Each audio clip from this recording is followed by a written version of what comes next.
It's kind of like you're treating God as like a genie that might be real. Or if I ask God for something and I just doubt him, then why am I asking? I might as well just not ask. So what's the point of praying? Yeah. Were you silent or were you silenced? I was silenced. Hi guys, welcome back to another episode of Lost Sheep. Today we'll be going through James chapter 1, and this chapter is very packed, so we're gonna split this chapter into two parts. So today we'll be going through the first part, trials. Temptations. So let's start with James chapter 1. So just read now.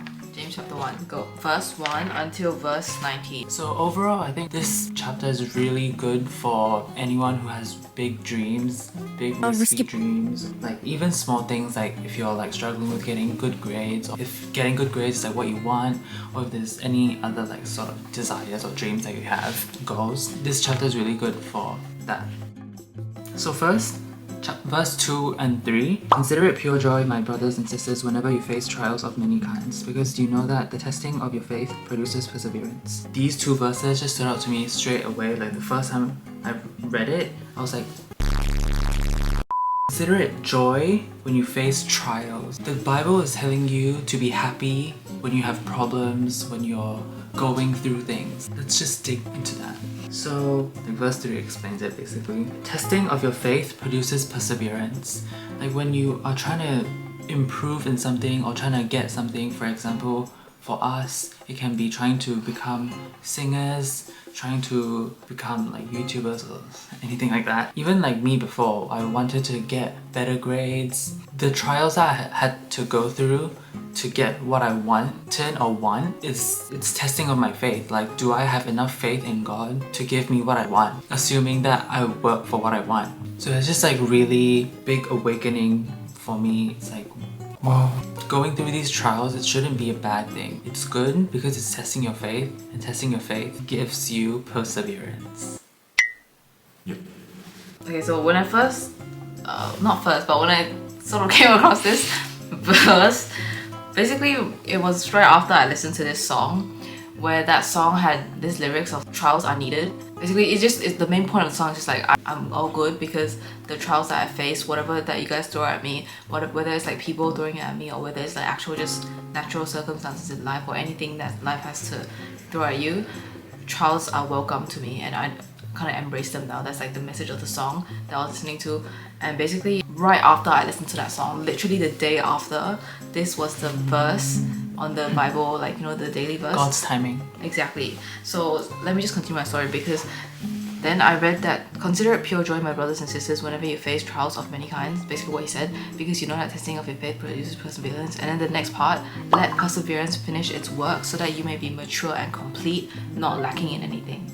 So I think those three verses just really just unlock something in my brain, because first of all, trials are helpful. Second of all, because you know that the testing produces perseverance, so then the trials are for perseverance, and perseverance is so that you're mature and complete, you're not lacking in anything. So then what I realized was, if you just, that's like the arrows, right? Edited later, so it's just like trials equals perseverance, perseverance equals complete. So then now if you reverse engineer it, that means if you don't have perseverance, then you're not complete, right? If you don't have trials, then you don't know how to persevere, because what are you persevering through? So then that means you're not complete. So then that makes me think, okay, if I want to get something, I have to go through trials first to get that thing. But there are people out there who get things that they want without going through trials. But what, it's not complete. Exactly, your character is not complete. Exactly. You won't really understand the satisfaction. That's why like when you get to a certain level and you make money, where it's like kind of like easy for you to make money because you already know how to make money, you kind of just feel empty because you know how to do it now. Because you already unlocked it. You've already finished all your trials. And that's why there's some people who are just so rich, but they feel so empty because they've already unlocked all their perseverance. They've already finished. So it's no longer challenging for them. So that perseverance is actually the main point, like that perseverance is the journey kind of thing. And also another example that I wanted to talk about is, think about when you're playing video games.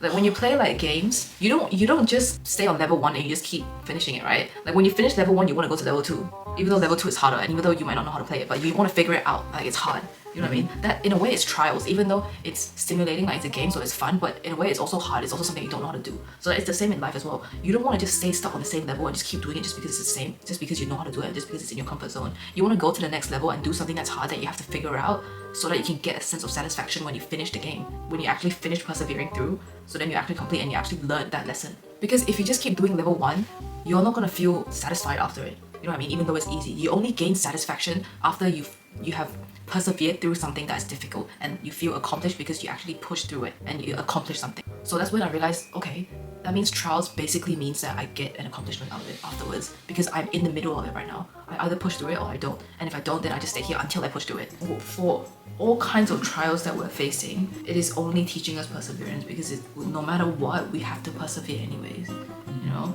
when we're in a trial. I think that's what really stood out to me. Like I used to, it's not that I didn't understand, like we probably all had that surface level of like, it's hard to get what you want, stuff like that, but I feel like that video game analogy just really made it make sense. Like that trial is that's the main part. Like that's the reason why what you accomplish is good. If you accomplish things without trials, you're not accomplishing it's like anything. journey more than destination. Yeah, and I think verse 4 just stands up because like it shows that hard work will pay off because it gives you maturity. It makes the journey complete, basically.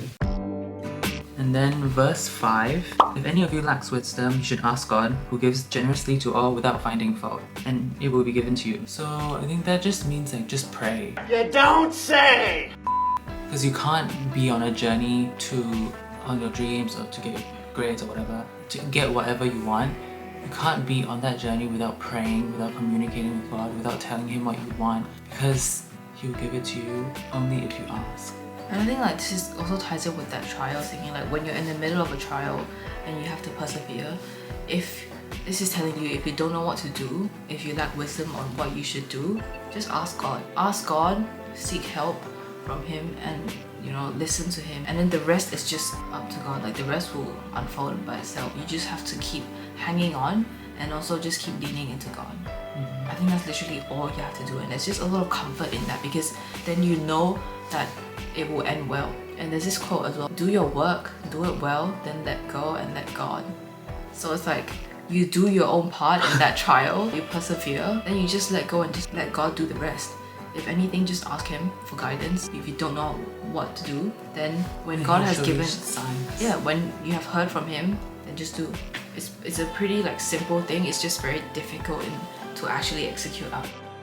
My favorite part of this chapter, verse 6, but when you ask, you must believe and not doubt, because the one who doubts is like a wave of the sea blown and tossed by the wind. Verse 7, that person should not expect to receive anything from the Lord. Such a person is double-minded and unstable in all they do, and that part really hit me because it's not just saying that you're not gonna get anything, it's also saying that you're literally just double-minded and you're unstable. Double-minded, I think it just means like you think you believe but you don't really believe because you still have doubts. Why are you praying for something when at the same time you don't believe that you can do it? So what's the point of praying? Why are you asking for something when on the other side of your brain you're like, I can't do it? So going back to verse 6, it just shows that believing in yourself is so important and not doubting yourself is so important. It like really resonated with me because it's like something that I'm going through right now with like uncertainties with my career and what I'm pursuing. I often have a lot of doubts that I can't do it or whether it will be given to me, but the person who doubts will not receive. I'm not gonna get it if I keep on doubting and not believing in myself. So this part just really just called me out and I was like, wow. Yeah. Were you silent or were you silenced? I was silenced. Like literally I was like, wow, you literally just called me out as well because I feel like I was very doubtful as well. I feel like he will literally know because he knows I'm like, I used to doubt myself a lot, and even now I still doubt myself sometimes, but I really try my best to not doubt myself. There's still gonna be like doubts at the back of my mind, but I'm just working very hard to rewire my brain and to just rewire the thought patterns of thinking that I can't do it until I can, and giving myself evidence that I can. And I think it's like when you ask, you must believe and not doubt. This just makes me realize if I ask God to do something, Or if I ask God for something and I just doubt him, then why am I asking? I might as well just not ask. If you ask and you don't believe, that person is double-minded and unstable. So unstable in my mind, it just makes me feel like it's kind of like you're treating God as like a genie that might be real. You know, it's like you're just asking and wishing for something to happen, but you're like, oh, it might happen, but it might not. And then you're just going about your life as if it might happen or it might not, and not really like, I prayed to God for this, so he's going to give it to me if it's according to his will. If you're somebody who seeks God and you constantly are checking in and constantly trying to make sure that God is your number one priority and that your heart is right with God, then what you ask of God, he will give it to you. And also, a few things to know. Along with praying and not doubting, you also have to put in the work. So you can't just pray and believe and then not do anything about it. And then also, we don't want to say it as if like this is really easy and like, because we personally are still struggling with this, or I am. Like sometimes like doubt just comes, but I think this chapter is just really helpful when you have those doubts. So it reminds you to kind of like rearrange and like settle your thoughts nicely. Yeah. Verse 12, blessed is the one who perseveres under trial, because having stood the test, that person will receive the crown of life that the Lord has promised to those who love him. Again, hard work will pay off. The person who perseveres under trial, right? When you are struggling, when you're stressed out and it's hard for you, but you still go through it and push through, that person will be rewarded, not the person who gives up or the person who doesn't even try. When tempted, no one should say, God is tempting me, for God cannot be tempted by evil, nor does he tempt anyone. Sometimes I might be tempted to think that God is tempting me because he's trying to like test me. But I think you have to understand that all these just comes from the devil, and it just comes from our shortcomings. And a lot of sins or a lot of scenarios where we're put under trials, or where we put ourselves, or where we're put in a bad circumstance, it's not really God pushing you into a bad circumstance, but more of your own downfalls or your own shortcomings making you go into that situation. For me, for example, back when I was a teenager, I was in a really bad mental state. But instead of thinking like, oh, God gave me bad mental health and God pushed me there, instead of having that kind of mindset, I should be thinking, the mental health that I had was a result of my habits, was a result of me not taking care of myself, was a result of me not prioritizing myself, and all that put me under trials. Basically, it was stuff that I had to go through. It was stuff that I had to really like work out, and then it was stuff that I had to persevere through. And after persevering through that, I'm now here. So therefore, I'm more mature and I'm more complete in that sense. Instead of saying like God is putting me through that trial and God is giving me that, it's more of like your shortcomings making you fall into that. And then now that you're there, now that you're in the trials, you can then learn how to climb back. You can then learn how to fix those shortcomings, so the next time you won't fall back again. There's another quote as well. All your problems in life will go away when you have learned the lessons, but if your problems are still there, then you haven't learned your lesson, or something like that, you know? You haven't learned the lesson that you needed for that problem to go away. Yeah, I think this was a little bit long-ish, but hopefully you'll get it. But I hope that this has helped you guys, and I hope that the examples has helped you guys as well. And just let me know, like all these is still like a conversation as well, so all the comments, please like share your stories as well, anything that you're comfortable to share, and ask us questions as well if you're interested, like anything, and just have like a conversation, you know? Yes, this was definitely a very enjoyable, intriguing, and interesting. Yeah. Hold on. Wait, let me just... This was a very interesting and intriguing. Like, I'm so sorry I brought that energy. Like, I guess I was just really tired, but I apologize for that. So thank you guys for watching this episode of Lost Sheep. See you guys next time. Bye. For James chapter 1 again.